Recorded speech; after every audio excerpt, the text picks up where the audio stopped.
আর স্বামীটা মারা গেছে। স্বামী মারা গেছে? হ্যাঁ, স্বামী মারা গেছে। কত বছর ধরে মারা গেছে? এই যে 2 বছর। 2 বছর ধরে। ছেলে সন্তান আছে? হ্যাঁ, আমার একটা ছেলে আছে। ছেলেটা কি করে? ছেলেটা মাদ্রাসায় দিছি লেখাপড়া করে। আচ্ছা, এখন কি আপনি বিয়ে করবেন?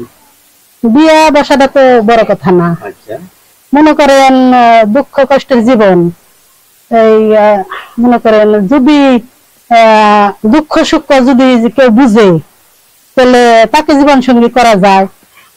তার মধ্যে আমার একটা ছেলে আছে, দায় দায়িত্ব যদি নেই, বুঝছেন। তো অনেকে তো বউ মারা গেছে, তাদেরও তো ছেলে থাকতে পারে, তো তাদেরটা মানবেন? হ্যাঁ, আমার ছেলে যদি মানে আমি তারটা মানবো না কেন? এটা তো ঠিক, আমি তারটা মানবো। আমারটা মানবো। হ্যাঁ, কিন্তু শুনেন, তার মনটা ভালো থাকতে হবে। হ্যাঁ, বুড়া হোক, কালো হোক, দাঁড়িয়ালা হোক, গরিব হোক, কিন্তু তার মনটা ভালো থাকতে হবে। মনটা ভালো থাকতে হবে। হ্যাঁ, দিন বাদে এক মোবাইল বাদ দেখ, কিন্তু শান্তি, আমি চাই শান্তি। আচ্ছা, আপনার কাছে জানেন কিছু? হ্যাঁ, আমি হাতের কাজ জানি। কি ধরনের হাতের কাজ জানেন? গার্মেন্টস চাকরি করি। গার্মেন্টস চাকরি করেন? কত টাকা বেতন পান? বেতন গার্মেন্টস এর বেতনের তো কোনো নির্দিষ্ট নাই। ওই সংসার চলে? সংসার চলে, আবার ওই চলবো নাকি চলে চলে না? হ্যাঁ, একটা ছেলেই চলবো না চলে। আগে কি বিয়ের জন্য প্রস্তুতি নিয়েছিলেন না এই প্রথম? বিয়ের জন্য কোনো বিয়ে তো হয়েছিলই, স্বামী মারা গেছে।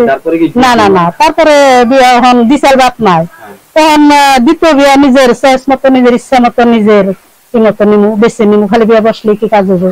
যাচাই বাছাই করবেন না? হ্যাঁ, যাচাই বাছাই করা লাগবে। কোন ধরনের ছেলে পছন্দ আপনার? চাকরিজীবী, ব্যবসায়ী না প্রবাসী? হ্যাঁ, দেশি হোক আর বিদেশি হোক, তার মনটা ভালো থাকতে হবে। হ্যাঁ, আমার ছেলেরা দিয়ে আমাকে জানি মাইনা নেয়। রান্না বান্না যতটুকু পারি ততটুকু রান্না, তাই তো। আচ্ছা, সংসার যেহেতু করছেন, একটা আপনাকে প্রশ্ন করতে চাই। স্বামী সারাদিন পর ঘরের ভিতরে আসলে একটা নারীর কি দায়িত্ব? একটা নারীর কি দায়িত্ব? তার সেবা করা, কি খাইবো, তার গোসলের